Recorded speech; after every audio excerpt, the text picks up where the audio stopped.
Bueno, vamos a continuar con nuestra clase. Una recontra super a lo bestia de disculpa que no tuve manera de enviarle a Chuy las clases grabadas, las tengo grabadas, pero por alguna razón no salieron, no se pudieron, no pudieron salir porque donde estaba yo no había un wifi que aguantara el envío, entonces pues una disculpa. Luego pensé que a la siguiente semana sí se podría y de hecho pues según yo se envió, pero Chuy no lo recibió, entonces bueno. Lamento mucho que haya pasado eso, pero estuvo fuera del alcance que tenía yo para enviarlo. Entonces, hecha la disculpa, vamos a empezar entonces con la clase. Entonces, estamos con las collected writings. Vamos a ver todo lo que grabe, pues lo voy ahora a exponer. Entonces, Teosofía en el corazón, las collecting writings, y empezamos con la invocación de Rada. Hay una beatitud y un poder más allá de nosotros mismos que vienen en ayuda de aquellos que están preparados para recibirlo.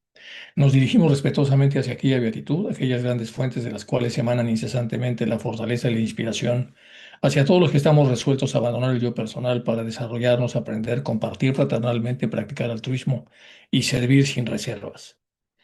Oh Anima Mundi, Madre Divina, te invocamos antes de empezar esta clase y te pedimos que nos investigues y si encuentras que nuestros corazones están repletos de oscuridad, te rogamos que posibilites el que la luz que está dentro de nosotros se expanda y mitigue nuestra ignorancia. Este es el verso que dice Blavatsky. Y aquí está ya cuando Sariputra le pide a Avalokitesvara y a Mahasattva una oración que sea suficientemente profunda e inspiradora para... Y ese es el Sutra del Corazón, entonces vamos a rezarlo rápido. Dice lo siguiente, el bienaventurado Avalokitesvara estaba totalmente absorto en concentración que examina todo fenómeno llamado la profunda apariencia. Al mismo tiempo, el noble Avalokitesvara, el Bodhisattva Mahasattva, contemplaban la profunda práctica de la sabiduría, esa que va más allá, analizando los cinco agregados o skandhas vacíos por naturaleza. Entonces, mediante la inspiración de Buda, el venerable Sariputra, es decir, el discípulo más adelantado de Buda, habló al noble Avalokitesvara, el Bodhisattva Mahasattva, diciendo: ¿Cómo debemos aprender a aquellos de buena familia que deseamos seguir la práctica profunda de la sabiduría de esa que va más allá? Así habló y el noble Balokitesvara, el bodhisattva Mahasattva, contestaron al venerable Sariputra. Oh Sariputra, cualquier hijo o hija de buena familia que desee seguir la práctica profunda de la sabiduría de esa que va más allá, deberá contemplarla de la siguiente manera, analizando los cinco agregados o skandhas, pero analizando los vacíos por naturaleza. Deberá decir lo siguiente: forma es vacío, vacuidad es forma, vacuidad no es más que forma, forma no es más que vacuidad. Del mismo modo, sensaciones, recognición, volición, conciencia son vacías. Por lo tanto, Sariputra, todos los fenómenos son vacíos y sin características, ni nacen ni tienen fin. No son impuros ni libres de impurezas en el fondo, en lo profundo, ni aumentan ni disminuyen. Por lo tanto, Sariputra, en vacuidad no hay formas, ni sensaciones, ni recognición, ni volición, ni conciencia, no hay ojo, ni oreja, ni nariz, ni lengua, ni cuerpo, ni mente. No hay esferas en los ojos, hasta no ver ni siquiera esferas en la mente. No hay destrucción de la vejez ni de muerte. Por lo tanto, no hay sufrimiento, ni causa del sufrimiento, ni cesación del sufrimiento, ni camino. No hay sabiduría, ni logros, ni ausencia de logros. Por lo tanto, Sariputra, porque no hay logros, todos los bodhisattvas siguen la sabiduría que va más allá. Y a causa de que no hay oscuridad de mente, no tienen miedo, pasando completamente allende de la falsedad, llegan tras los confines de la aflicción. Todos los budas que permanecen en los tres tiempos, al confiar en la sabiduría que va más allá, despiertan completa y claramente de la insuperada, la más perfecta y la completa, más completa iluminación. De este modo, el mantra de la sabiduría que va más allá, el mantra del gran conocimiento, el mantra insuperado, el mantra inmejorable, el mantra que calma todo sufrimiento deberá ser conocido como la verdad porque no hay decepción. El mantra de la sabiduría que va más allá está proclamado como Tayata Om Gate Gate Paragate Parasamgate Bodhisoja. Hay una canción de cómo se canta el mantra y el mantra hace referencia entonces desde el mundo fenomenal hasta la vacuidad. Sariputra, si es como un bodhisattva, mahasattva, deberá aprender y profundizar la sabiduría que va más allá. Entonces el bendecido surgió de aquella concentración y elogió al noble Avalokitesvara, al bodhisattva mahasattva, diciendo: muy bien, oh hijo de buena familia, es exactamente así. La profunda sabiduría que va más allá deberá ser practicada exactamente como ya se ha dicho, y los Tathagatas se alegrarán. Cuando el bendecido hubo dicho esto, el venerable Sariputra y el noble Avalokitesvara, el Bodhisattva Mahasattva, Toda esta reunión y el mundo con sus dioses, hombres, asuras y espíritus, sus corazones llenos de júbilo, alabaron las palabras de Avalokitesvara. Devela, oh tú que sustentas el universo, de quien todo procesa y de quien todo vuelve, devela por favor ese rostro de sol verdadero, ahora oculto por este disco dorado, para que podamos ver la verdad y cumplir con nuestro deber en nuestro viaje a tu recinto sagrado. Bueno, pues vamos con las preguntas que me hicieron. Esto ya tiene pues dos semanas, que estas preguntas fueron de hace 3 semanas. Yo las voy a contestar por parte. La primera, que por qué era tan importante el Sutra del Corazón, que por qué dice lo que dice y cuál es el sentido de rezar. Bueno, normalmente en los monasterios budistas tibetanos, en el budismo Mahayana, cuando llegan los oradores de alto calado, siempre, por lo general, siempre rezan del sutra para estar en la frecuencia necesaria por la cantidad de cosas que el sutra comenta. Aquí elegí dos trozos para que veamos un poco, bueno, en relación a la persona que preguntó esto, para que pueda él, pues darse cuenta de la profundidad que viene, obviamente reseñada. Obviamente se lee rápido, pero hay que detenerse un poco para ver lo que dice. Por ejemplo, dice, por lo tanto, Sariputra, porque no hay logros, todos los bodhisattvas siguen la sabiduría que va más allá, es decir, la ruta en donde lo concreto se hace abstracto y de lo abstracto va perdiendo entonces forma y densidad hasta que llega a la vacuidad. Y es lo mismo. Hay un hilo invisible entonces que conecta todo lo manifestado con lo inmanifestado, es decir, lo fenomenal con lo noumenal. Entonces siguen la sabiduría que va más allá y a causa de que no hay oscuridad de mente, no tienen miedo. Y aquí nos da otra clave. El miedo solamente ocurre cuando hay una oscuración de la mente. La mente sin oscuración normalmente no produce miedo, con todos los derivados que el miedo tiene hacia la profundidad, que son miedo, temor, pavor, pánico, angustia, fobia, bueno, etcétera, en general toda la secuencia. Pasando completamente allende la falsedad, pasando completamente allende la falsedad, que es el mundo mayábico, llegan tras los confines de la aflicción, es decir, la aflicción que pertenece a Maya tiene un punto limítrofe que es el confín. Entonces, pasando completamente allende, más allá de la falsedad, llegan a los confines de la aflicción. Todos los budas que permanecen en los tres tiempos, al confiar en la sabiduría que va más allá, despiertan completa y claramente la insuperada, la más perfecta y la más completa iluminación.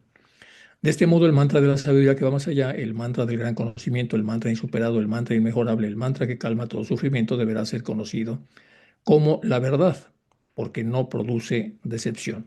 Y viene aquí el Tayata Om Gate Gate Paragate Somgat, que tiene su manera, tiene su tono cuando se reza.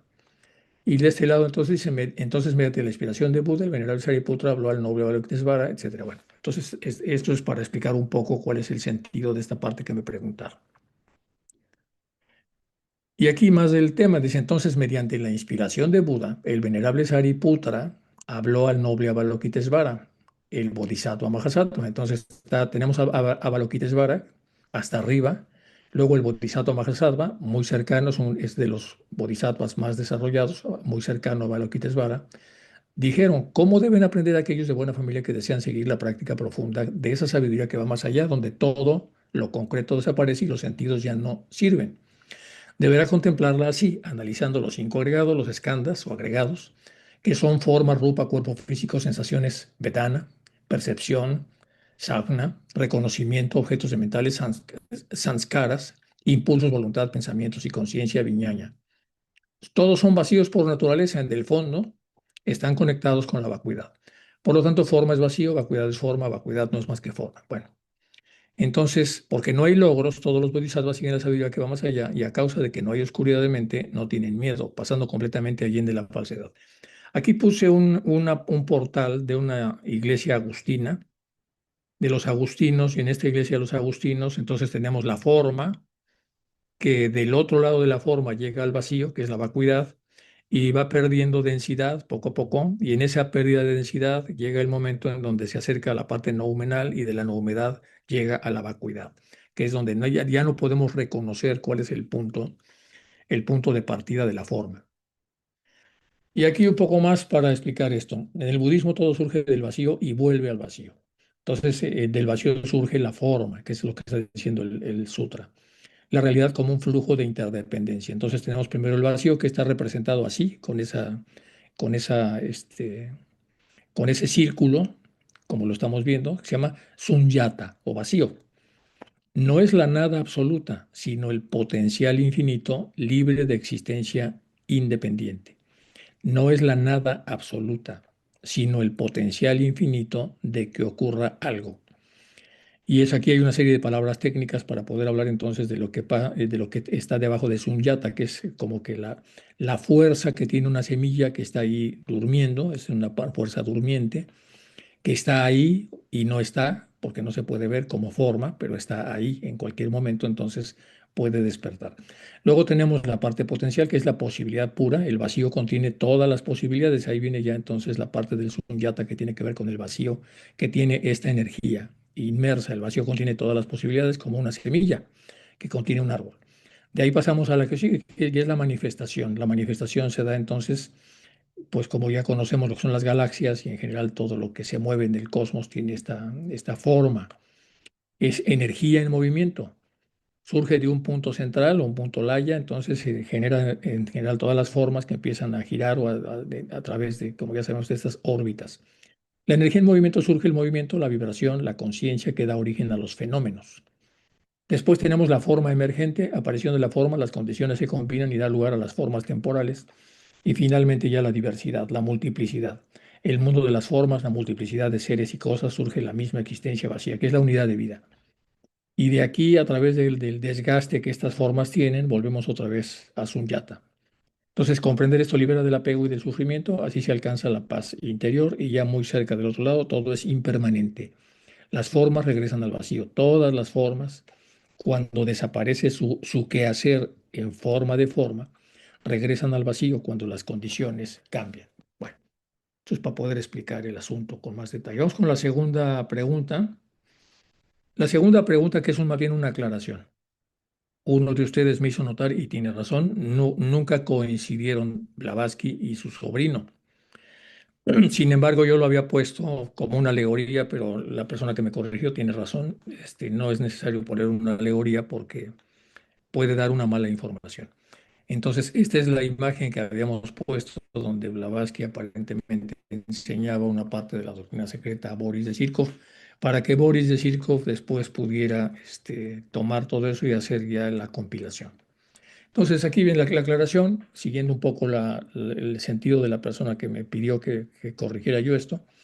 Y dice, Blavatsky falleció en 1891, como todos sabemos, mientras que Zirkov nació más de una década después, nació en marzo de 1902, es decir, 11 años después.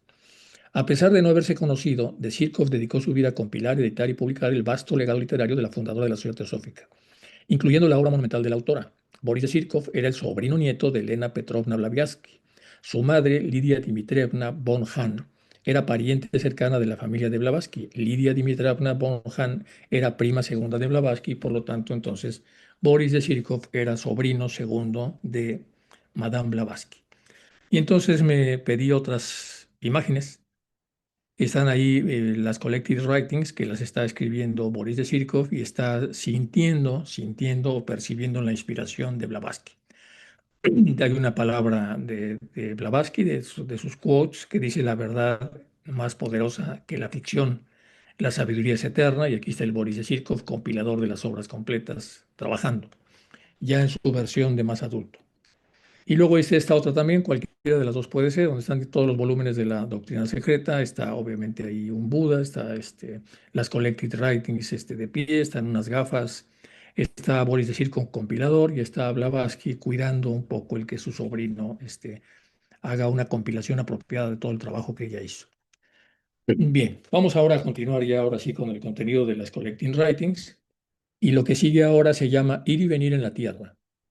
Este Ir y Venir es un capítulo que fue publicado en la revista Lucifer en el volumen 5, número 28, en diciembre de 1889, página 349 a 350. Luego de algunas citas bastante extensas de los periódicos del momento y los órganos misioneros, HPB también cita el pasaje de Firebrand del American Free Methodist Church. Una visión muy materialista es presentada con respecto a Dios y la forma en la que Él es acusado de suministrar alimento a, a sus trabajadores. En conexión con esto, HPV realiza una pregunta. Bueno, esto es lo que aparece en la compilación y del otro lado localicé el volumen 5 de Lucifer, que fue en diciembre 15 de 1889, como dice ahí. Y ahí viene E ir y venir la Tierra, la caída de los ideales, que ya lo habíamos visto hace algunas clases. The Fall of Ideals aparece ahí, con una idea de Carlyle, que también ya la revisamos. Y más adelante, en las páginas, ya en la 349, viene entonces esto que compiló Boris de Circo. Bueno, vamos con algunos temas para poder entender lo que va a decir ahí Blavatsky. Para eso tenemos que hablar un poco entonces del apego como un condicionamiento que es revisado a través del artículo de Lucifer que se titula La memoria.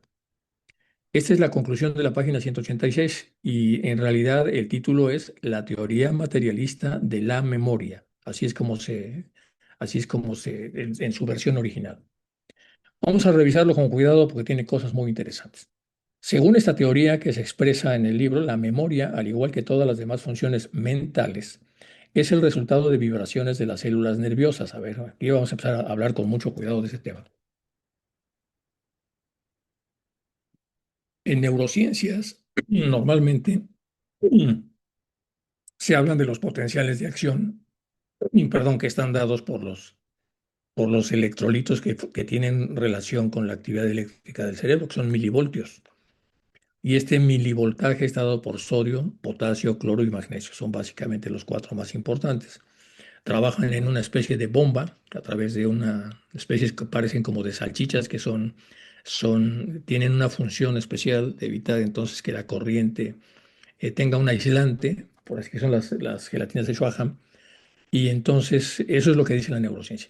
Pero aquí estamos viendo una forma diferente de complementar esto. Dice, según esta teoría, la memoria, al igual que todas las demás funciones mentales, son resultado de vibraciones de las células, no necesariamente de los electrolitos y de las cargas que suben y bajan. Es decir, la vibración ocasiona de alguna manera la bomba de sodio-potasio. Y no es a la inversa, que la bomba de sodio-potasio sea la responsable de la memoria. Bueno, es lo que está diciendo aquí. Obviamente hay que respetar lo que los maestros están comentando a Blavatsky, lo que Blavatsky está compartiendo. Entonces, vibración de las células. Y como sabemos, la vibración puede ir de muy sutil a menos sutil. Entonces, la vibración de las células nerviosas y puede expresarse en términos de materia y movimiento, porque es vibración. Cuando un estímulo en el mundo de los objetos, cuando un estímulo en el mundo fenomenal genera una vibración en un órgano sensorial, dicha vibración se propaga como una onda de célula en célula de la cadena nerviosa hasta alcanzar su centro correspondiente al cerebro. Vamos a leer otra vez. Cuando un estímulo del mundo fenomenal de los objetos genera una vibración en un órgano sensorial, es decir, el oído, el gusto, etcétera, que llegan al cerebro, son registrados por primera vez, esa vibración que nosotros acabamos de recibir, por ejemplo, en el caso de la retina, pues la vibración de las ondas luminosas, que son al final de cuentas ondas, o del oído, que también son vibraciones, que llegan con el tímpano, la membrana timpánica. Entonces, en ese momento hay una propagación. Es una onda de célula, es decir, se va propagando de célula en la cadena nerviosa hasta alcanzar el centro correspondiente en el cerebro, es decir, el centro del cerebro al que corresponde eso que se está detectando. Se ubica. Ahí surge la percepción, resultado de la actividad mental. A esto hay que reconocer que la sensación es simplemente ver. La percepción es dar contenido a lo que vemos. Entonces, sentir es simplemente sentir, pero darle sentido a lo que sentimos, de dónde viene, cómo funciona, eso ya es percepción. Bueno, esta acción nerviosa, una vez establecida, tiende a repetirse con mayor facilidad con cada estímulo similar. Es decir, primero hay una forma de propagación y eso se guarda. Por lo tanto, entonces, una vez establecida esa primera propagación, tenderá a repetirse con mayor facilidad cuando la persona reciba un estímulo similar. Aquí hay mucho que podría yo haber ampliado, del caso de Albert, por ejemplo, de todo lo que es la generación de estímulos, la generación de respuestas. Hay mucho material, pero bueno, vamos a dejarlo así, no es necesario ponerlo para no bajarle la profundidad a lo que aquí se está diciendo. Entonces, esta acción nerviosa que ya se estableció por primera vez, que fue una repetición que fue de célula en célula, una propagación, se queda en la memoria y la próxima vez que vemos un estímulo similar, se vuelve a desencadenar un fenómeno que ya había surgido con el primer contacto que tuvo el ser humano con esta situación de estimulación, ya que la energía nerviosa sigue el camino de menor resistencia y cada repetición de la misma vibración facilita su posterior repetición. Bueno, una vez establecida esta vibración, puede repetirse en ausencia del estímulo externo. Ojo, ya que se estableció esta vibración que además se propagó y además está ya guardada, por así decirlo, en el cerebro, se puede repetir todo esto en ausencia del estímulo. ¿Qué quiere decir? Aunque ya no haya el estímulo, la persona entonces puede repetir todo esto, lo que sería la evocación. Y así tenemos la idea de la sensación-percepción. Siempre que las células nerviosas vibran, como lo hicieron bajo el primer estímulo, la idea reaparecerá siempre. Y esta reaparición es la memoria a largo plazo. Ahora bien, cuando esta vibración se establece por primera vez, es máxima y se argumenta que esta intensidad disminuye hasta que deja de ser suficiente para afectar a la conciencia. Y aquí tenemos entonces la curva de extinción, la curva de extinción que también se llama curva de Ebbinghaus. La curva de Ebbinghaus lo que dice entonces es que cuando nosotros dejamos de estar machacando sobre una situación y dejamos de estar recordando, empieza entonces un proceso en donde se va olvidando. Es decir, se va metiendo en el archivo muerto de la propia conciencia, en el caso de conciencia cerebral, hasta que queda prácticamente ahí, pasa ya al preconsciente. El señor James Ward escribe en la revista de filosofía especulativa, estamos hablando obviamente del siglo XIX, acuérdense.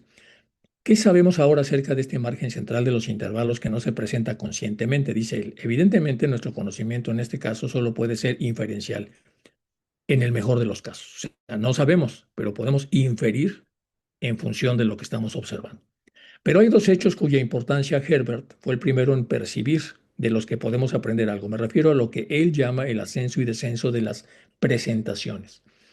Todas las presentaciones que se hacen a una persona desde el punto de vista de lo que puede estimular nuestros sentidos, se da con una intensidad superior a la liminal. Liminal es el limen, es la membrana. Entonces, todo lo que sea supraliminal es automáticamente registrado por los órganos de los sentidos. Lo que es subliminal, debajo de esto, no es conscientemente registrado, pero sí es registrado. Aunque ya no pase a la conciencia vigílica del cerebro, de todos modos ya hubo una recepción de esos estímulos. Esto aumenta gradualmente hasta un máximo y luego disminuye gradualmente y cuando han caído por debajo del umbral de la conciencia, el proceso parece continuar cuanto más tiempo transcurre antes de su reparación, más tenues aparecen al reaparecer y lentamente aumenta. Bueno, aquí está diciendo todo lo que pasa en este sistema vibracional de producción y reproducción de estos fenómenos. Bueno, esta evanescencia, que es decir, cuando ya se está como evaneciendo lo que se aprendió, se está desaprendiendo, es más rápida al principio, disminuyendo a medida que la intensidad de la presentación se reduce. Es excesivo afirmar que esto se cumple con precisión matemática, aunque Herbert ha llegado a ese extremo. Aún así, es suficientemente cierto como para sugerir la idea de que un objeto, incluso cuando ya no es capaz de influir en la atención, continúa presentándose, aunque cada vez con menos intensidad absoluta, hasta que finalmente su intensidad disminuye a un nivel prácticamente nulo y ya pasó del preconsciente al inconsciente justo por encima de cero. Bueno, esto que se está diciendo acá, pues es algo novedoso, por lo menos para mí, porque entonces se sale otra vez de las formas como tradicionalmente se explican estas cosas.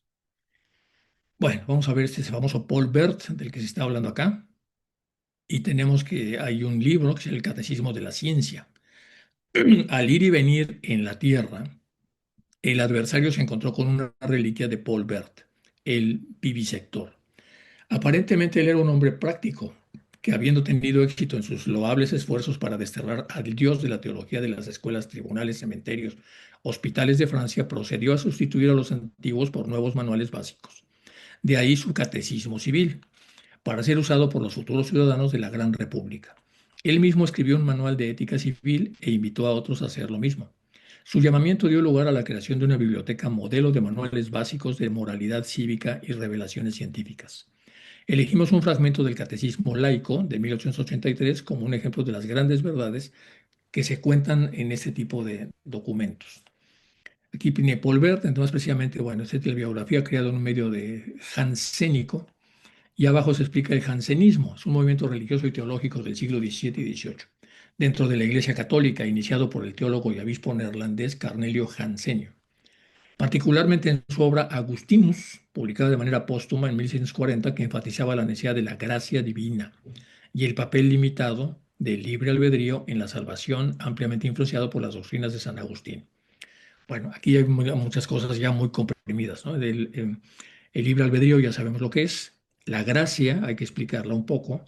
La gracia es como la, digamos, Jesucristo puede ver a su Padre por esencia y nosotros por gracia, solo cuando el Padre lo permite, cuando después de observarnos nos da la posibilidad entonces de llegar de manera directa a Él. Y eso es la gracia. La gracia entonces es un regalo del Altísimo para que entonces el ser humano que está demasiado alejado de ese contacto pueda, gracias a la gracia, tener una experiencia mística. Bueno, el movimiento surgió principalmente en Francia y en los Países Bajos como una reacción rigorista contra lo que se percibía de la laxitud moral y teológica asociada particularmente a la Compañía de Jesús. Bueno, aquí estamos entrando entonces para tratar de explicar un poco lo que se está diciendo en este capítulo y poder entrar un poco más en el detalle de por qué este personaje se está tocando en este capítulo, amén de las cosas novedosas e interesantes que ya vienen de por sí aquí explicadas. Bueno, vamos a pasar a la que sigue. En este catecismo, este es un ejemplo, se preguntan una serie de cosas. Como estamos viendo que tiene una influencia agustiniana muy importante y hay un libre albedrío y hay todo un movimiento, el jansenismo, y hay un intelectual relacionado que es Paul Bert, eh, vamos a ver entonces cómo contesta las preguntas. Dice, la pregunta, ¿qué es Dios? Él se ausculta internamente, dice, no lo sé. ¿Quién creó el universo? No lo sé. ¿De dónde viene la humanidad y hacia dónde va? No lo sé. ¿Qué debemos esperar después de la muerte? No lo sé. ¿Cuándo y cómo apareció el hombre en la tierra? No lo sé. ¿No se siente avergonzado de su ignorancia? No hay vergüenza en ser ignorante de lo que nadie nunca supo. Así contesta él. Si usted niega todas las verdades de la presunta religión, ¿cuáles son las verdades que usted sí acepta? Respuesta. Yo creo en la emancipación de la humanidad a través de la ciencia natural. Yo creo en la armonía creada por la promulgación de todos nuestros deberes. Yo creo en la regeneración de mi país con la ayuda de la democracia.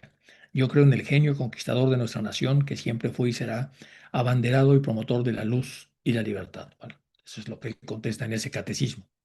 A esto siguió la enseñanza de otras verdades de la religión natural de acuerdo a la última palabra de la ciencia natural. Se explicó en esta misma obra la evolución zoológica. La evolución de pájaro desde lagartija es enseñado de la siguiente forma. La lagartija, se nos dijo, fue consumida por una gigantesca ambición. Quería convertirse en pájaro y volar hacia el sol. Esa era su idea fixa, su idea fija. Los sueños y aspiraciones de este reptil cuadrúpedo, cabeza chata, eran tan intensos y decididos que su voluntad tan fuerte que la naturaleza obedeció. Bueno, continúa esto y dice, ¿obediente a quién o a qué? Pregunta. ¿A quién obedeció la naturaleza? ¿A quién tuvo la naturaleza que someterse? La pregunta. Respuesta. Al eterno bien, a la ley de evolución de la vida, esparcida a través del universo, en tal cantidad que rebosa cada mota de él, siempre absorbido y siempre renovado. Continúe la pregunta. Yo digo que una vez que el gusto por la evolución fue desarrollado en el reptil, la naturaleza tuvo que emprender la tarea de transformarlo en un pájaro. El reptil sintió un día la aparición de plumas en su espalda, escamosa, parándose en sus patas, en dos patas traseras, procedió a mover sus cuatro patas rítmicamente, lo cual hizo hasta que gradualmente se convirtieron en alas. Bueno, es lo que él explica aquí. Es interesante notar que la mera acción ininterrumpida de intenso poder, voluntad y deseo es observada por la ciencia como un agente mágico que se calcula realizó lo que los ocultistas llaman fenómena a través de Kriya Shakti, que es la voluntad creativa. Y aquí es donde va a empezar ya el análisis que hace Blavatsky de todo lo que se está diciendo aquí. Dice, a ver, aquí se está comentando algo de que es tanto el poder de voluntad del ser que quiere cambiar que esto es observado por la ciencia como un agente mágico que se calcula realizó lo que los ocultistas llaman fenómenos a través del Kriya Shakti, que es la voluntad creativa a través de la cual se pueden crear las cosas por Kriya Shakti, que transforma a un objeto en otro e incluso creó a los hombres con el material disponible en los tiempos preadámicos. Aquí dice Blavatsky, bueno, eso se parece a lo que nosotros sabemos en gran profundidad. No es lo mismo, pero se parece, porque está hablando de que la voluntad es tan intensa, entonces que de alguna manera provoca a la naturaleza para que la naturaleza responda. En azul, de esta forma se gana un punto, pero de prevalecer estos catecismos laicos y volverse populares, ¿en qué tipo de raza se habrían convertido los franceses criados en la sola fe de sus principios de la evolución reptiliana, despojados siquiera de un indicio de metafísica? Y a todo esto entonces a esta parte se le llamó la evolución reptiliana y por supuesto estaba totalmente despojado de los indicios metafísicos, es decir, era algo que pasó simplemente porque pasó, por efecto de la voluntad del animal que quiso convertirse. Un estudio muy curioso es el de la quiromancia, que bien puede ser investigado por los biólogos. He sabido que un estudio muy cercano y curioso, bueno, he sabido que en París el método más infalible para registrar criminales ha sido la toma de la impresión de las huellas digitales. Las personas pueden cambiar sus caras, pero sus manos jamás. La forma de la mano, como un todo, indudablemente muestra el carácter y entrenamiento. En el otro color de azul más claro. Para estar seguro de esto es suficiente poner juntas las manos del artista, del hombre administrativo y del marino. Contrastar las yemas del tejedor, el relojero y el carbonero. La relación del largo de la palma a los dedos y también la muestra el carácter, la naturaleza pasional y física y se muestra a sí misma la parte entera de la mano intelectual y la física con los dedos. Es decir, los que saben de esta práctica pueden inferir toda esa serie de características que aquí se están explicando. La última idea que aparece en rojo. Bueno, bueno, el pulgar nuevamente es importante mostrando en su forma y largo el balance del carácter. Un pulgar competente, como dijo el novelista, describe una mujer talentosa. Luego las líneas, pocas y simples en los caracteres más simples y directos, numerosos complejos en las naturalezas más sensibles y polifacéticas. Si alguno de nuestros lectores se toma el trabajo de investigar de esta rareza la especulación, hallarán en Mr. Louis Cotton, en Abring Velas Cassington, muy inteligente expositora del tema. Bueno, aquí está dando una por el que quiera profundizar más con este tema. Bueno, pues con eso terminamos ese microcapítulo que tenía mucha tela, como acabamos de ver, para poder explicar entonces lo que ahí Blavatsky está escribiendo. Pasamos al siguiente capítulo que se llama Notas Varias. Y en este capítulo muy pequeño, Boris de Sirkov va a hacer otra vez una corrección, que de hecho lo que hizo Blavatsky también con este señor en el capítulo pasado también fue una corrección, pero aquí es una corrección un poco más cuidadosa. Vamos a ver, dice lo siguiente, Lucifer, número 28, diciembre 89, para que, bueno, dice, en el marco de una conferencia pronunciada por el doctor Jerome de Anderson en una reunión de la Sociedad de Libre Pensamiento de San Francisco, hay que recordar que en la teosofía es muy importante el libre pensamiento y por lo tanto los movimientos de los libre pensadores, que son movimientos que vienen de la Europa del siglo XIX, XVIII. Entonces, en general, hubo grandes movimientos para el derecho de disentir y el derecho de pensar libremente como nos plazca. Bueno, pues había una sociedad importante que se llama la Sociedad de Libre Pensamiento de San Francisco, en la que se había informado que dijo un conferencista, que es el señor Anderson, dijo lo siguiente: la mónada espiritual del hombre, es decir, nuestro espíritu individualizado, se dio a la persistencia individual solo durante un manvantara o ciclo de existencia material. Así lo declaró. Entonces, Boris de Sirkov toma esta frase y dice, a ver, a ver, a ver. Esta frase no debe ser malentendida, ya que se informó vagamente. La mónada espiritual es eterna porque es increada, pero su persistencia dentro de la individualidad, en la forma humana, en los cuerpos, en esta cadena terrestre durante el ciclo de vida dura solamente un manvántara. La primera aclaración. En azul, esto no impide que la misma mónada espiritual comience al final del Maha Pralaya, la gran edad de descenso, en otro mayor y más perfecto ciclo de vida con el futuro de las experiencias acumuladas de todas las personalidades del ego individual que Manas había informado a través de las múltiples encarnaciones humanas. Bueno, eso es lo que está él aquí contestando respecto a que muy a la ligera, entonces en esta sociedad se habló de esto, pero de una manera incompleta.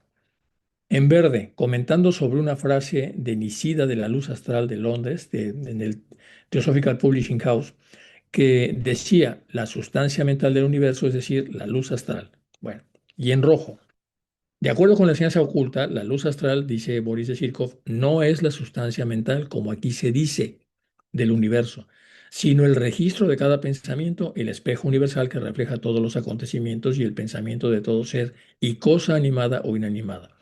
Nosotros lo llamamos el gran mar de la ilusión o maya, nota del editor. Y entonces hay aquí dos correcciones. Uno es en relación a la luz astral y el otro al espíritu individualizado, la mónada. Bueno, Sociedad Libre de Pensamiento de San Francisco, en la que se había informado que se dijo que la mónada espiritual en el hombre se dio a la persistencia individual solo durante un manvantara o ciclo de existencia. Bueno, vamos a hablar aquí para poder explicar esto del lecho de Procusto. Lecho de Procusto.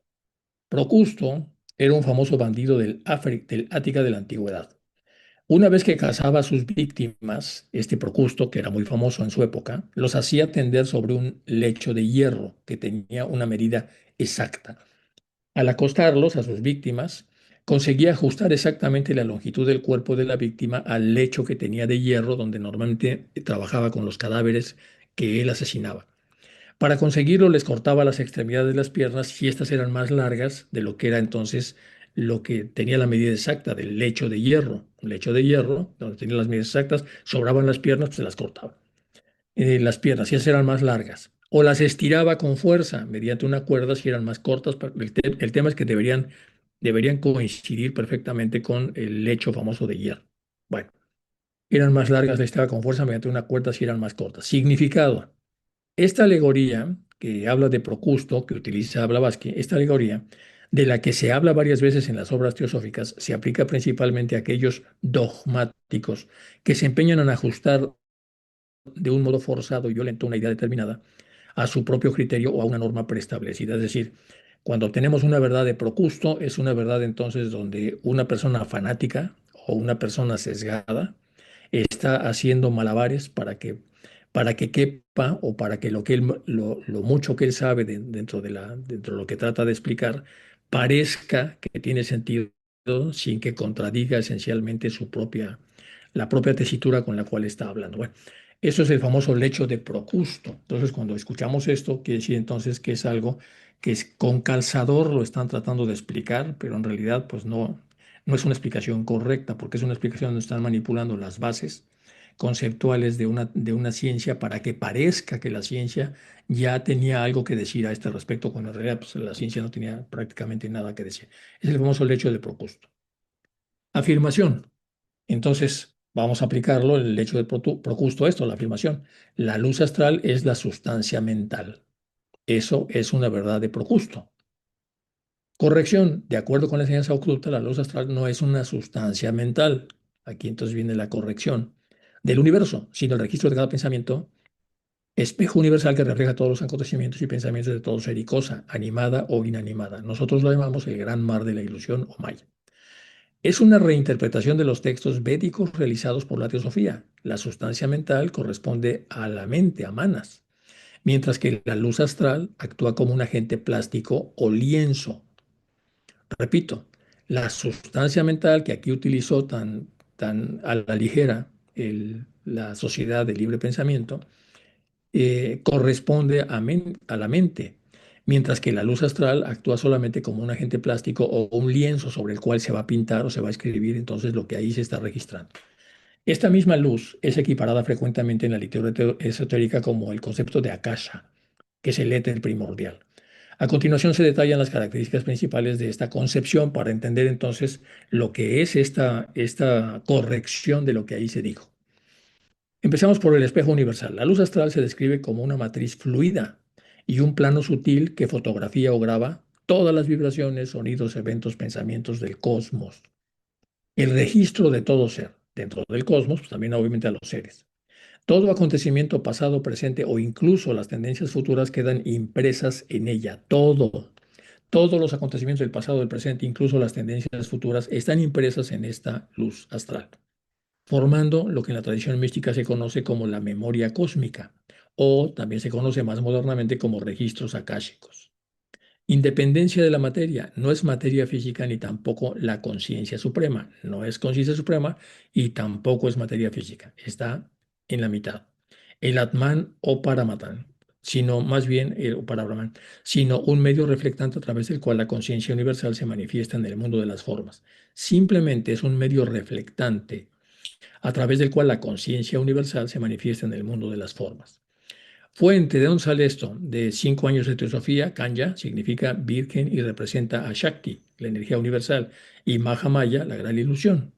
El sexto Rashi o signo en cuestión indica que en la naturaleza hay 6 fuerzas principales, las cuales tienen distintos conjuntos de nombres en filosofías sánscrita. Según un sistema de nomenclatura, sus denominaciones son las siguientes. Primero, Parashakti, poder supremo. Luego, Ñaña Shakti, poder de conocimiento. Después, Itya Shakti, fuerza de voluntad. Kriya Shakti, el 4, poder del pensamiento para crear cosas. 5, el Kundalini Shakti, poder de vida o serpentino. Y 6, el Mantrika Shakti, poder o potencia oculta de los sonidos, palabras, música, etcétera. Las 6 fuerzas están representadas en la unidad por la luz astral, que es donde va a estar escrito todo. ¿De dónde vienen estas verdades reveladas a la humanidad? ¿De dónde sabemos entonces todas estas cosas a través de las cuales la teosofía corrige a estas sociedades que existían entonces en el siglo XIX? La tradición hindú sostiene que los sap- saptarishis, los 7 sabios o videntes asociados con la construcción de la Osa Mayor, repito, la tradición hindú sostiene que los saptarishis, los 7 sabios o evidentes asociados con la constelación de la Osa Mayor, descendieron en el sagrado lago Manasarovar, que está en el Tíbet, para enseñar, meditar y transmitir la sabiduría védica a los primeros seres humanos. El lago Manasarovar, derivado del sánscrito manas, que significa mente, y sarovar, que significa lago, es considerado uno de los cuerpos de agua dulce más sagrados del mundo. Las historias y leyendas que rodean a los rishis y el lago sagrado se desglosan en la siguiente manera. Origen y sabiduría védica. Se cree que los conocimientos de los 4 Vedas no fueron escritas inicialmente por humanos, sino escuchados o revelados directamente a los rishis a través de profundos estados de meditación. Se dice que estos sabios transmitieron este conocimiento de forma oral a los humanos en las riberas de este lago, que por cierto es de los lagos más elevados del mundo, 4.500 metros de altitud. La Osa Mayor, entonces, Saptarishis, en la astronomía y mitología hindú, las 7 estrellas de la Osa Mayor representan 7 grandes rishis, típicamente nombrados como Maharshi, Atri, Angiras, Purana, Kratu, Pusyatila y Vishata. Bueno, estos seres celestiales actúan como puentes entre los reinos divinos y los humanos. Estos seres celestiales actúan como puentes entre los reinos divinos y los reinos humanos, para lo que los humanos necesitamos saber cuando hemos deformado las cosas a través de las cuales se habían descrito las grandes verdades inherentes.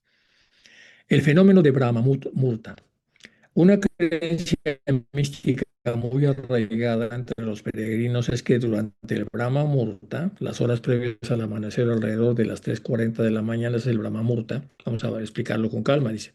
El fenómeno del Brahma Murta, una creencia que son las horas previas al amanecer, que cuando se supone que ya está amaneciendo antes de que amanezca con luz, ya empezó el amanecer después de las 3:30, 3:40 de la mañana.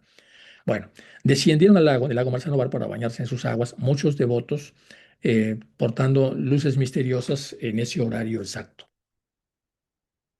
Vamos a revisar este tema. Aquí tenemos el lago Manasarovar de este lado, dice. Debido a su inmenso poder purificador, las escrituras sugieren que fue a orillas de este lago místico donde el conocimiento védico fue transmitido y preservado inicialmente a la humanidad. Y esta es la compilación en el Manasarovar. Entonces aquí está, bueno, el monte Kailas ahí, porque está junto al Kailas, y luego está la osa, la osa menor, la osa mayor, y luego está el compilador, los rishis, que están recibiendo en un estado estático psíquico de enorme profundidad lo que los rishis de la Osa Mayor están transmitiendo para que el conocimiento se regrese a su lugar. Del otro lado tenemos el lago Manasrovar. El lago es un cuerpo de agua pristino situado a 4.590 metros de altitud a los pies del sagrado Monte Kailas, el lago más alto del mundo de agua salada. Significado espiritual, según la mitología hindú, este lago fue creado en la mente del dios Brahma. Con eso tenemos entonces la leyenda de Brahma.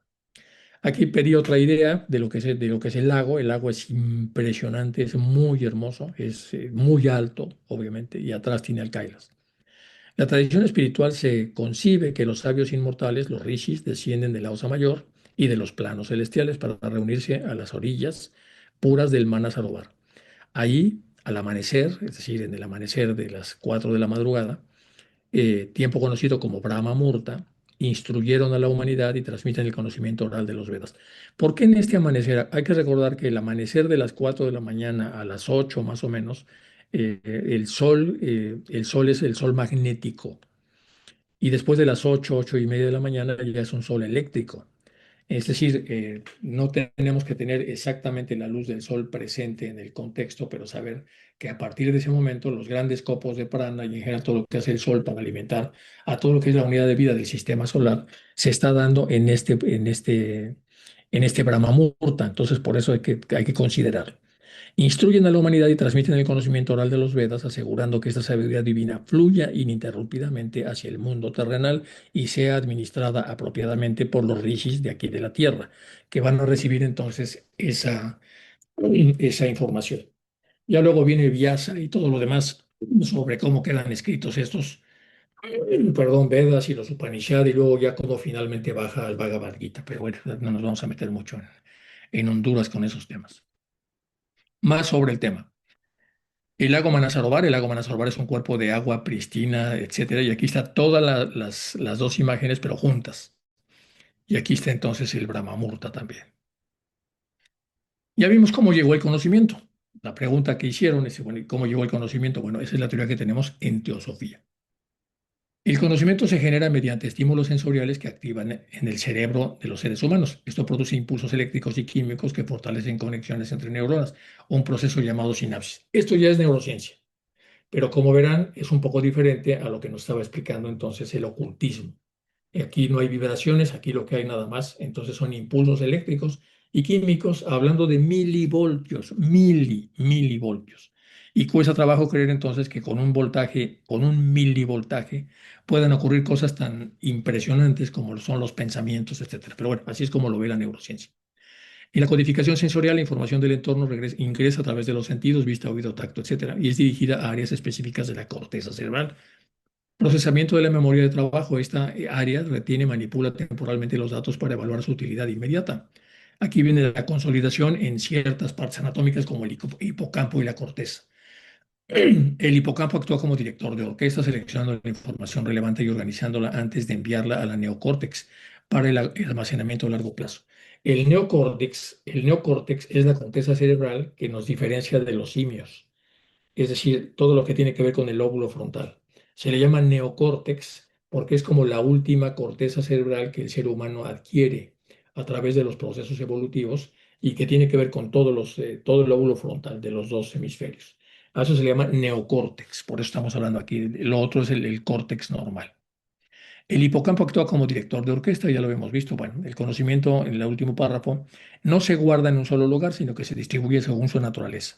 El primero en hacer un mapa de este tipo se llama Brodmann con B de bueno. Brodmann lo que hizo fue ver todas estas funciones y cuáles eran las áreas corticales de los cerebros que estaban involucrados con estas funciones y entonces dividió el cerebro en un montón de áreas. Le puso en las áreas frontales al pensamiento la 9, la 11, luego aquí en el oído, toda la cisura de Silvio. Está la 41, 42 y 22, que todo lo que tiene que ver con la estructuración del oído. Luego tenemos en el occipital lo que tiene que ver con la vista y a través de los nervios, cómo va llegando ahí, etcétera. Así es más o menos como la ciencia explica este tipo de cosas. Bueno. ¿Participa el cerebro físico en el conocimiento espiritual? Sí. El cerebro físico participa activamente en el conocimiento, las experiencias espirituales. La neuroteología, así se llama. La neuroteología es el nuevo neologismo que hay. es el campo interdisciplinario que estudia la relación entre la actividad cerebral y la espiritualidad. Demuestra que toda vivencia mística o de trascendencia tiene una base biológica medible. Las investigaciones científicas destacan lo siguiente. Primero, hay sistemas activados. Las experiencias espirituales y religiosas activan redes neuronales complejas, incluyendo el sistema límbico, que está en el centro del cerebro, que procesa emociones y zonas de recompensa como el núcleo accumbens. También están implicados el lóbulo parietal y la sustancia gris periacueductal. Bueno, percepción de unidad. Durante la meditación profunda o la oración, se altera la actividad en el lóbulo parietal, la región encargada de la orientación espacial y la distinción entre el yo y el entorno, que están ahí en esa zona. Esto explica la característica sensación de disolución del ego o de conexión con un todo universal, según los neurocientíficos, que eso explica. Bueno, integración corporal. Prácticas contemplativas generan que las neurociencias se conoce como coherencia, donde el sistema nervioso reduce el estrés. Actividad de la amígdala. La amígdala tiene mucho que ver también con las emociones y son en general los ganglios, bueno, etcétera. Es un poco largo de explicar, pero la amígdala tiene una parte muy vinculada con las emociones, que es la mitad de la amígdala que se llama putamen. Pero no vamos a ver con tanto detalle, esto es simplemente ver cómo la neurociencia lo describe. Y el córtex prefrontal aumenta la capacidad de integración, facilitando la sensación y presencia de plenitud. No vamos a seguir con las neurociencias, nada más hagan la foto si quieren, para que puedan ustedes entonces cotejar lo que dice la teoría vibracional, que es la que explica Blavatsky, con esto, para luego hacer una unión de los dos. ¿Cómo es que en algunas personas, a través de un detonador social, la sincronización, el procesamiento de información se da con tanta profundidad y con tanta velocidad? O sea, ¿cómo es que pasa? ¿Cómo se hace para que se conozcan dos personas que se deben conocer y empiecen a trabajar cosas pues, de enorme profundidad? ¿Quién hace eso? ¿Cómo se hace? ¿Cómo es que en algunas personas, a través de un detonador social o sincronización, el procesamiento de información se da con tanta profundidad y con tanta velocidad? Hay muchos casos de tándems. Aquí vamos a hablar uno específico que es de HPV y Annie Besant. La magia del verbo, así sea, es uno de las obras que tiene Besant. Sí, es uno de los muchos libros que están ahí en bueno, sí, de Annie Besant. Dice, a principios de 1889 una de sus actividades era de periodista. Ella era periodista en 1889, en colaboración estrecha con el señor Sid, W.T. Sid, de convicciones cristianas, demostrando que hombres y mujeres de buena voluntad se pueden siempre entender en lo esencial. Alguien está pintando, Chuy, está pintando cosas en rojo en la parte de arriba y en la parte de abajo. No sé cómo se pueda evitar eso o pedirle a la persona que deje de hacerlo, por favor.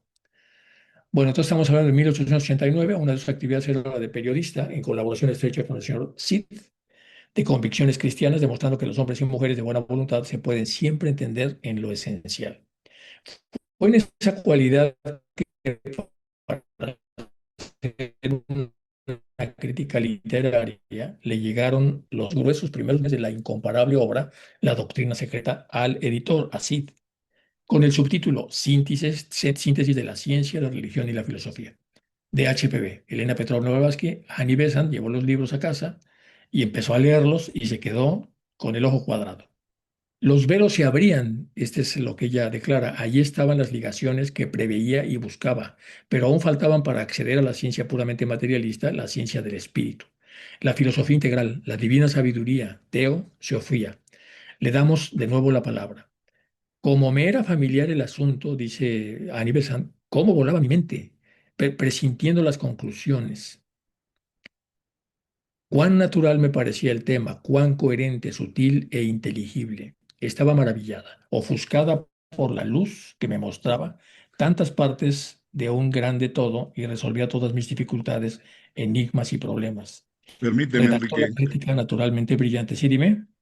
permíteme. A los hermanos, por favor, si no saben utilizar el Zoom, están rayando la presentación y para poderla después a subir, vamos a batallar para subirla en YouTube. Son tan amables de no mover los controles si no saben. Gracias. Gracias, Subi. Bueno, eso es lo que está entonces declarando Annie Besant en relación a cuando tenía en sus manos dos tomos de la Doctrina Secreta. Estaba maravillada, ofuscada por las dificultades, enigmas y problemas. Redactó la crítica naturalmente brillante. Le pidieron a Annie Besant que hiciera una crítica e hizo una brillante crítica de lo que acababa de escuchar. Y escribió entonces a Blavatsky pidiéndole permiso para ir a visitarla. Bueno, la respuesta fue afirmativa y HPV la recibió con un vehemente apretón de manos, exclamando: "Oh, querida señora Besant, ¿hace cuánto tiempo que deseaba conocerla?". ¡Wow! Y ella tenía antecedentes Blavatsky de ella. Este primer encuentro causó una fuerte impresión en Annie Besant, que era mucho más joven que Blavatsky, que poco tiempo después repitió la visita informándose mejor sobre cómo ingresar y le dio un documento con cerca de 4 años de la Society for Physical Research. ¿Se acuerdan? La que acusó de fraude a Blavatsky.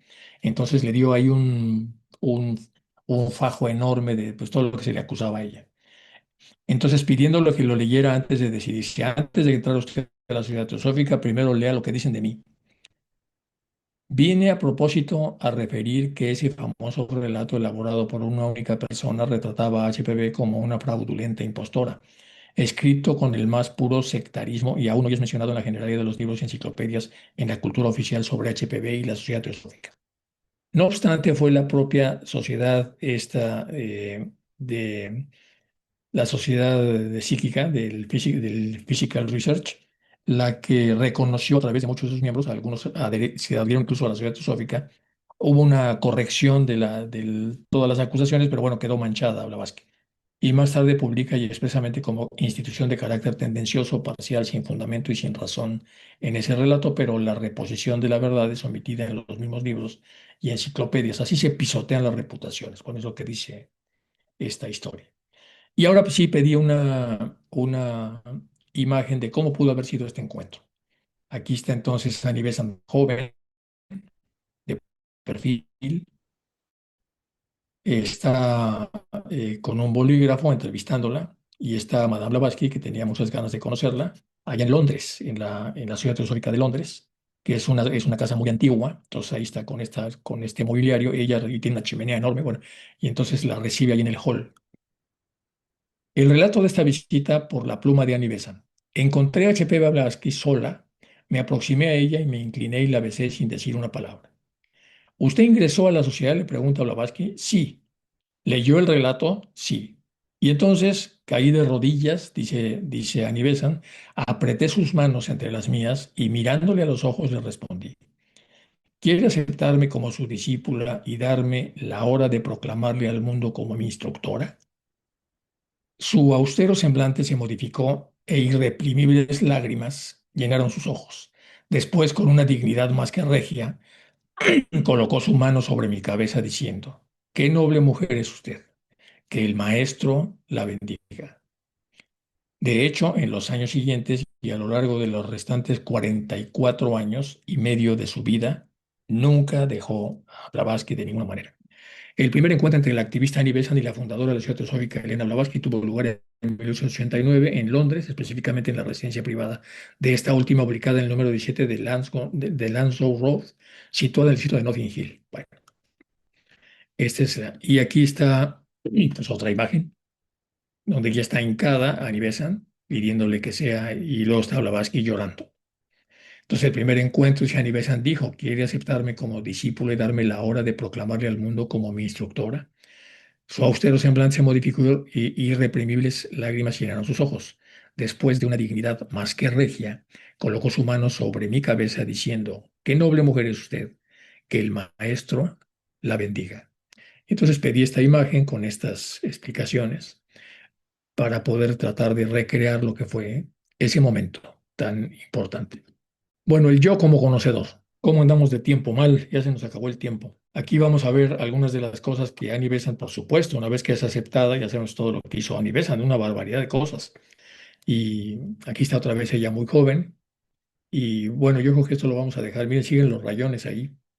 Vamos a dejar hasta acá, chicos, la explicación. Nos falta todavía bastante de este tema. Y este es muy interesante, todo lo que vamos a ver.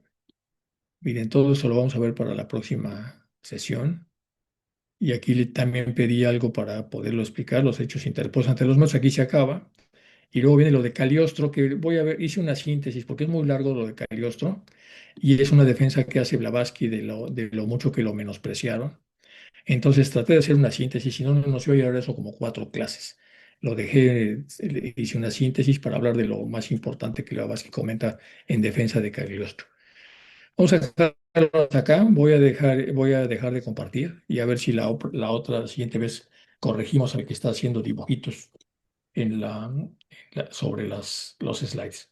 Voy a dejar de compartir y pasamos entonces a las preguntas, si les parece. Luz Marina, aquí hay varias preguntas. Hola Enrique, buenos Hola, Luz días. Marina. Gracias por tanto. Enrique, una pregunta. Dime. Cuando en algunos apartes de la enseñanza teosófica se hace mención a metafísica, yo entiendo que ese término lo incluyó fue Aristóteles. Mm, no sé, pues eso es un aspecto de la filosofía, ¿no? Ya muy de acá occidental. ¿Qué diferencia habría entre término metafísica cuando dice HPV, pero le falta un punto de vista metafísico, a cuando se habla de ocultismo? Eso sería una. Y la otra es, cuando se está hablando de la neurociencia, ya que a través del cerebro se logra la memoria, está haciendo no referencia a que el cerebro guarda la memoria, sino que el cerebro es la estructura física para que la función de la memoria, que es una cualidad mental, se desarrolle en el campo mental de la persona, ¿verdad? Si el cerebro está dañado, obviamente no habrá desarrollo de la mente, pero porque es él como el aparato receptor para poder procesar el campo mental. Pero no quiere decir que en el cerebro está registrada la mente te entendí mal. Gracias. No, es bueno, estamos viendo cómo lo explica Boris Zirkov aquí y llama la atención que se va mucho por los temas vibracionales. Bueno, obviamente está hablando Blavatsky, pero él está compilando. Y lo que yo entiendo es que la mente está en donde recibimos el rayo, aquí en el plexo solar, o hacia abajo, unos centímetros abajo del ombligo, en el chakra del ombligo. Ay, perdón, espera un segundo que están. ¿El solar? ¿Chakra solar? El naranja? ¿O el amarillo? No, El ya. amarillo. El del Entonces, vaso. es abajo del ombligo, es donde viene, bueno, el rayo donde estamos conectados todos, y ahí Mm, está la mente, ahí está la mente, y de ahí de la mente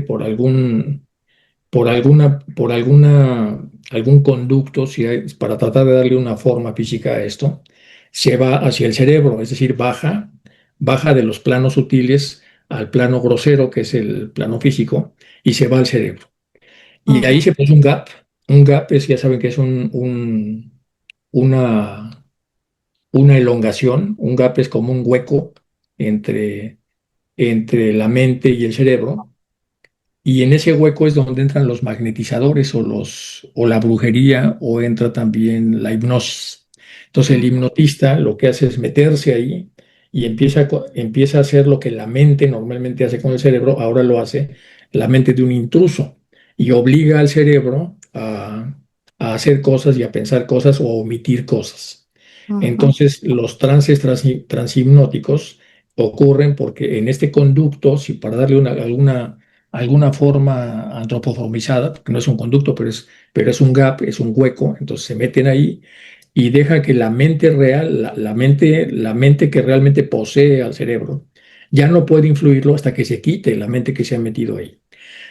Antes de quitarse, si estamos hablando de brujería, dejan implantes. Implantes quiere decir que dejan cosas como obligando a este cerebro a que vea las ¿información? de tal o cual forma, sí, cosas que son semiautónomas. Mm, Estas cosas semiautónomas no son entidades, son como grabaciones, o entiendo yo, son ujú, cosas que no son vivas, pero que tienen la peculiaridad, como si fueran virus, tienen la peculiaridad de activarse cada vez que pasan ciertas cosas para que la persona siga de alguna manera como dominada por el magnetizador. Esta explicación la hago para poder entender lo que estabas preguntando entre lo que sería la mente y el procesamiento cerebral. vamos a quitar todo lo que, vamos a poner una persona normal que no está siendo atacada, que no fue hipnotizada, que no fue magnetizada, ni fue embrujada, es que tiene su conducto normalmente limpio. En este conducto limpio, entonces la mente donde está la parte profunda, el rayo de lo divino, la mónada, etcétera, entonces influye al cerebro, pero también deja al cerebro que el cerebro comprenda y vea y aprenda a través de... El cerebro es el intermediario entre el mundo fenomenal y esta zona que tiene que ver con lo divino. Por lo tanto, entonces le permite al cerebro a que tome ciertas decisiones y una vez que las procesa el cerebro, y estas son además leídas por la luz astral, que también se explica en esta parte, la conciencia profunda de la monádica, de alguna manera entonces sabe que mucho de lo que el cerebro haga y que esté demasiado espiritualizado en el momento de la segunda muerte, lo va a retomar para poder alimentar lo que va a volver a través de este rayo al- al- al- a lo supremo, pero más o menos ahí para que no me pierda yo en relación a lo que estabas comentando, Luz Marina. Entonces tiene Ujú. su complejidad el asunto, pero creo que se puede explicar más o menos así como lo estoy tratando de explicar. De Ahora hay que explicar. recordar que aquí estamos en 1889 más o menos. Y Ujú. bueno, Boris Cyrulnik ya está compilando en 1930 y pico, o lo que sea, 1940. Y entonces, de alguna u otra manera, él se rige por lo que Blavatsky ya había compartido a través, ya sabemos que a Blavatsky fue amanuense de muchos maestros, y por lo tanto, entonces, esto a veces hay que abrirlo un poco para tratar de entender bien qué es lo que dice. A mí me sorprendió mucho que hablara de los temas de vibraciones, porque en muchas partes se habla de la vibración, y los neurocientíficos han desechado el tema. Entonces, por eso es que cuesta, cuesta creer que con milivoltios uno puede realmente tener insights, pensamientos, complicaciones, obsesiones, porque milivoltios, no estamos hablando ni de un voltio, milisvoltios. Y el potencial de acción que hacemos a través de los electrolitos de sodio, potasio, magnesio y cloro son milivoltios, es de -30 a +60. Y así es como se van haciendo entonces las ondulaciones. Y con eso tenemos lo que la neurociencia explica que son los 5 registros de frecuencias, que son las delta y la teta, que son las más lentas, luego la alfa, y luego la beta y la gamma, que son las de gran velocidad. Y si la pasamos o la cotejamos con lo que serían los chakras, hay cierta equivalencia, aunque no necesariamente, porque tiene mucho que ver con las espirillas. O sea, hay como ciertas complejidades entre lo que la neurociencia dice y lo que dice la ciencia ocultista. Luego, tú mencionaste ocultismo. El ocultismo es una palabra creada por Blavatsky. Y ¿Y la metafísica? ¿Qué diferencia entre las dos? la metafísica sí la toma, De aristotélica, ¿no? hay un filósofo de Rodas, que creo que se Ujú. llama Andrónico, o Andromico, como se llame, y creo que él es el primero que habla de lo que es, lo que va más allá de la De la física. física. Mm. Entonces, que tiene mucho que ver con el Taya Taom, Gate, Parasom, Gate. Por eso, o sea, llegamos a un momento en donde nos salimos del plano físico y cuando nos salimos del plano físico ya estamos en un plano que no es físico. Entonces, a partir de ahí empieza la metafísica. Es un término más que nada filosófico porque resulta que con nuestros sentidos son tan burdos que casi desde el bajo astral para nosotros ya es metafísico. Pero del bajo astral es todavía muy burdo y del astral medio y luego de la parte más sutil del astral y la parte baja del mental hasta el causal, todo eso sigue siendo metafísica. Entonces, hablar de todo este enorme cantidad de aspectos que se van acercando a la vacuidad y que tienen diferentes grados de desmaterialización y ponerlos a todos en un mismo platón como metafísica, es muy complicado. Hace falta necesariamente, y dice por ahí alguno de los hindúes, comentaba, dice, no se puede aplicar su metafísica así, porque en realidad son muchísimos planos.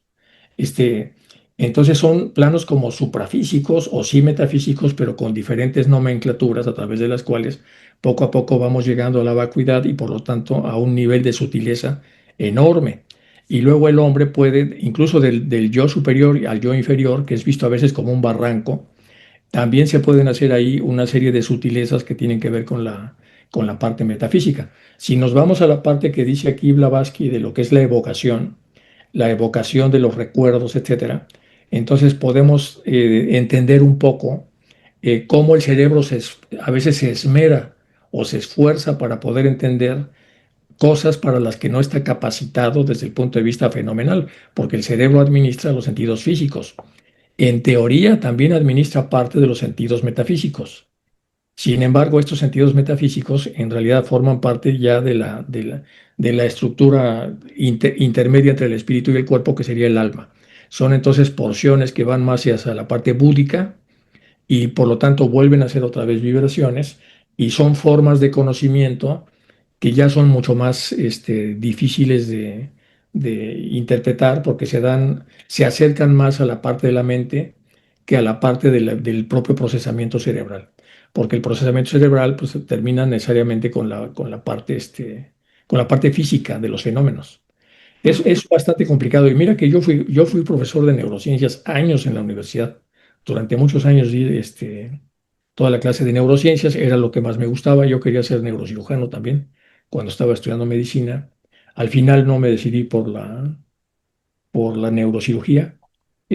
También me gustaba mucho la psiquiatría, me metí más en la psiquiatría, pero digamos que de esos temas conozco libros y conozco cosas. Y fui profesor de esa clase, pero ahora que empiezo a ver lo que dicen los teósofos, entonces trato como de acomodar esto que se dice y ver dónde lo ponemos para poder entender esa realidad. Y los maestros en las cartas continuamente hablan de que son multifactores casi siempre y que la misma gravedad nada más, dice, acuérdense ustedes que en las cartas dicen, nada más representa un porcentaje de lo que explica por qué los cuerpos caen, pero no es toda la explicación, eso es nada más una parte.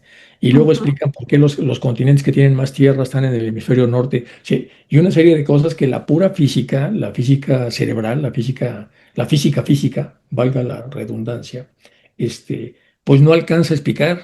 Nos conformamos con una serie de explicaciones que no, realmente no, o sea, faltan cosas.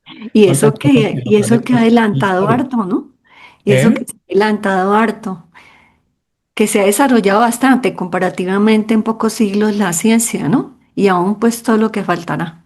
Puede ser, sí, pero ya sé que ya llegó al tope, entonces todo el desarrollo que tiene ya es horizontal, porque Claro. para seguir avanzando, pues tiene que, pues como la física, que desarrolló lo cuántico, bueno, pues ya se metió al terreno que ya no tiene que ver con lo físico. Y se nota la diferencia de una explicación Ujú. cuántica de una explicación clásica, de la física clásica, pero eso en neurociencias todavía no pasa eso, que yo sepa.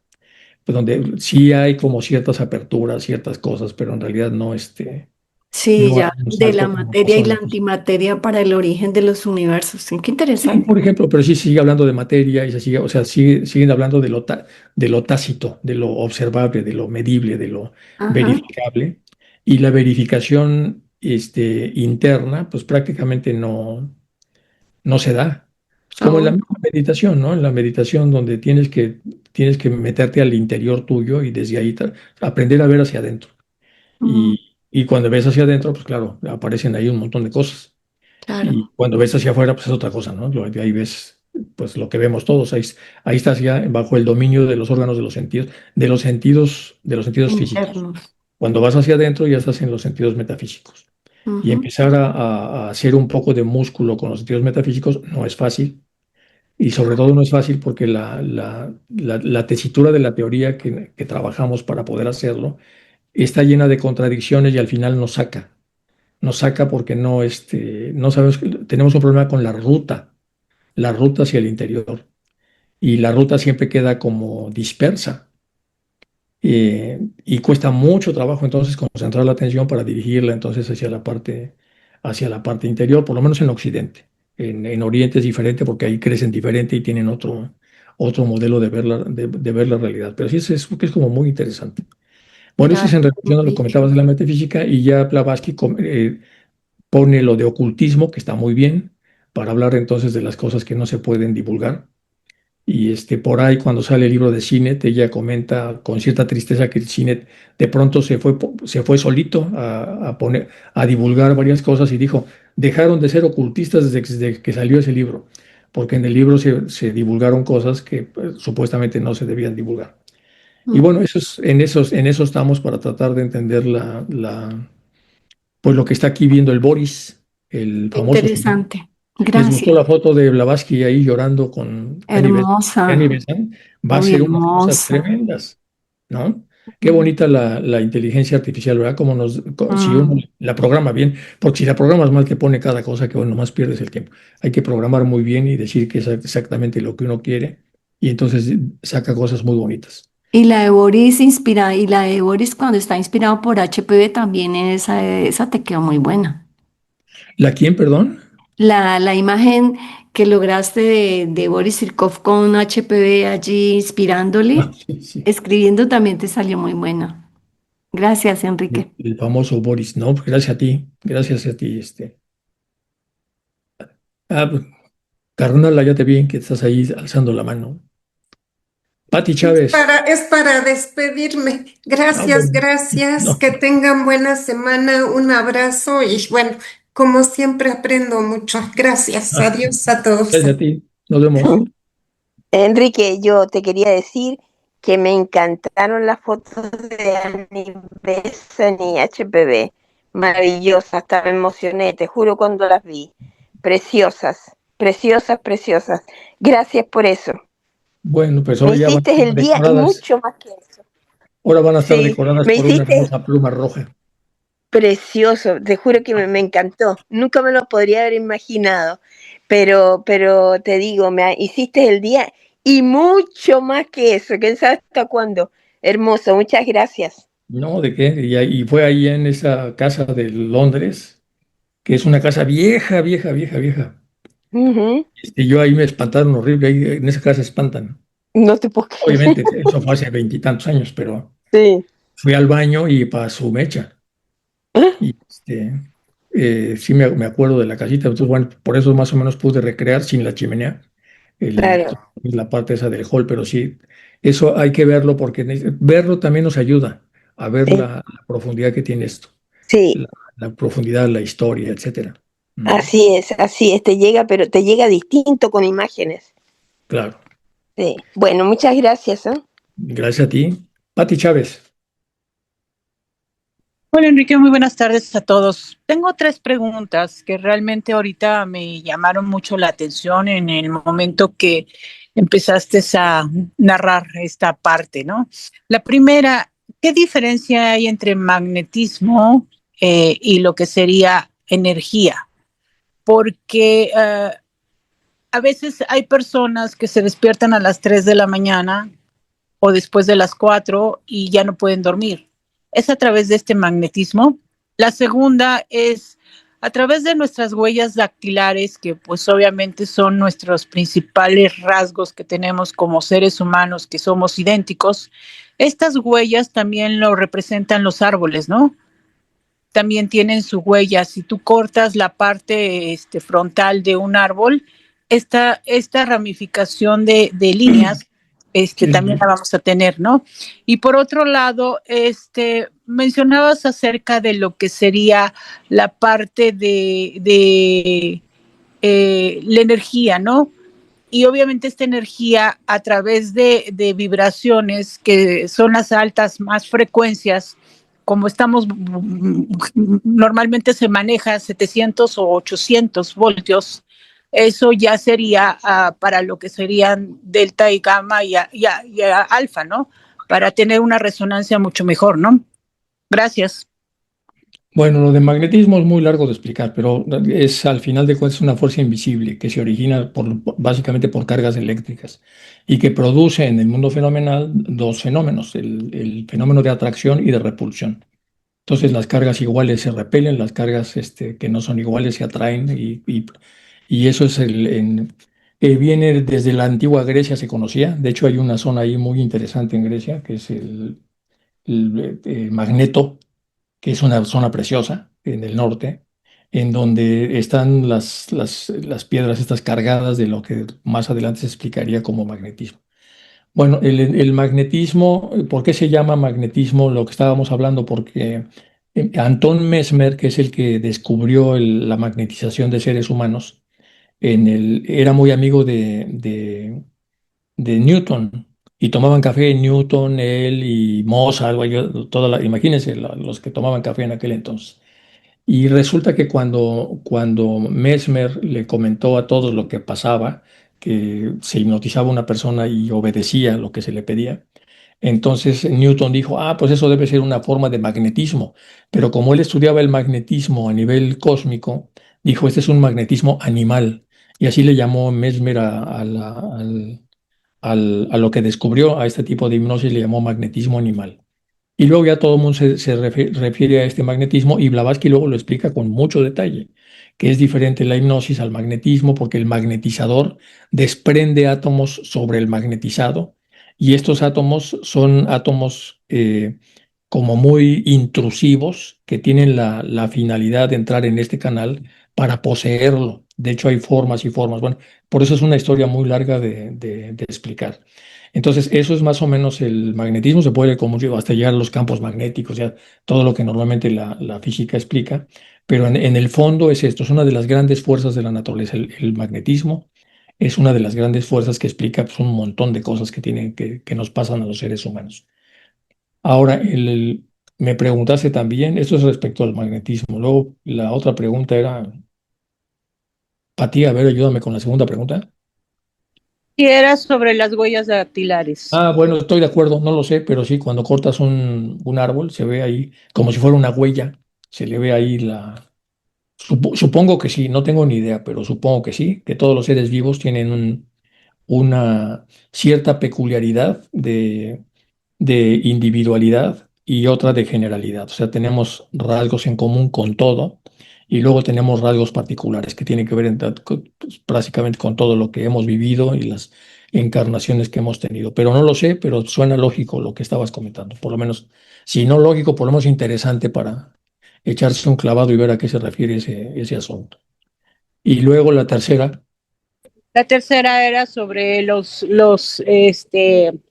grados Hertz o voltios que se manejan a través de 700 para llegar a lo que sería alfa, beta y gamma. Son frecuencias.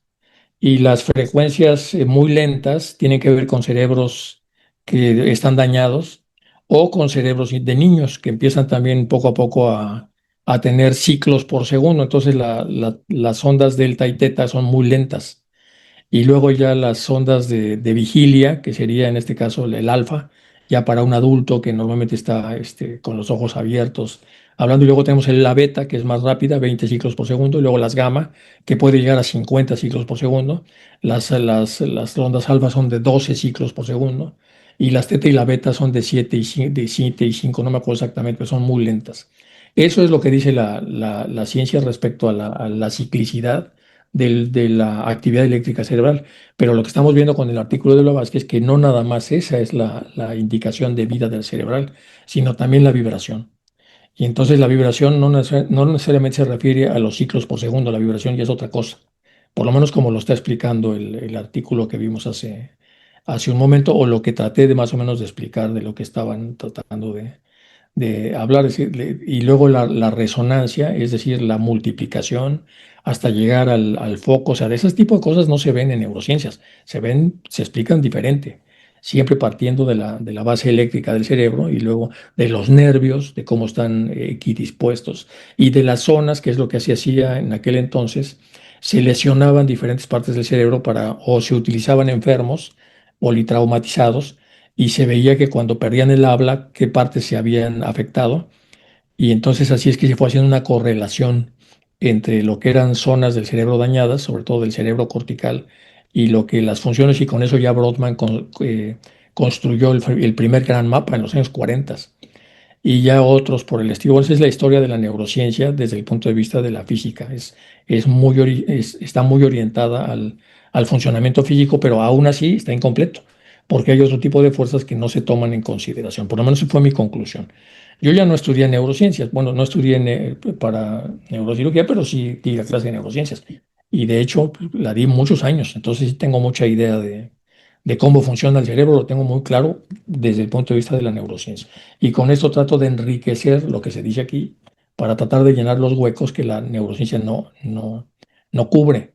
Entonces, no sé si me expliqué, Pati Chávez, pero por ahí va más o menos el asunto. Sí, y realmente me quedó la duda sobre el magnetismo. ¿Influye mucho en el despertar de la persona después de las 3 de la mañana? No, pues depende de la edad de la persona y depende, porque supuestamente yo ahora con los temas esos del mal, con las clases que di, con la avalancha de preguntas que me hicieron, pusieron a estudiar un montón de cosas. eh, sí, lo que sí supe a raíz de toda la gente que me habló y con la que estuve en contacto por las 20 clases estas que di de herramientas para defenderse del mal. Y obviamente aprendí cosas. Y una de las cosas es que entre 3 y 4 de la mañana es la zona donde se pega más eh, la parte oscura y es cuando pasan cosas. Entonces, de 3 a 4 de la mañana y luego a las 4 súbitamente desaparece el, el espacio donde la oscuridad puede más o menos moverse con cierta facilidad y por ahí de las 4:10, 4:20 ya empieza todo el proceso del amanecer. Eh, por ejemplo, los Brahma Kumaris, que alguna vez estuve con ellos o varias veces estuve con ellos a través de un catalán que es amigo mío, y ellos a las 4:10, 4:05 hacen la primera meditación larga, 1 hora. Luego aparece una segunda meditación a las 6. Y también los budistas tibetanos a las 4 hacen la postración. O sea, siempre es a las 4, nunca es a las 3. De 3 a 4 hay una actividad ahí compleja que las personas que tienen como ciertas vinculaciones con cosas del mal, pues los son molestados o es lo que te puedo comentar de acuerdo a lo que aprendí. Pero obviamente es mucho más largo de explicar esto, pero mucho. Gracias. Hay un montón de tela en esos temas. Ujú. Bueno, creo que yo mismo subí la mano, pero debe ser tú, ¿verdad, Chuy? Sí, soy yo.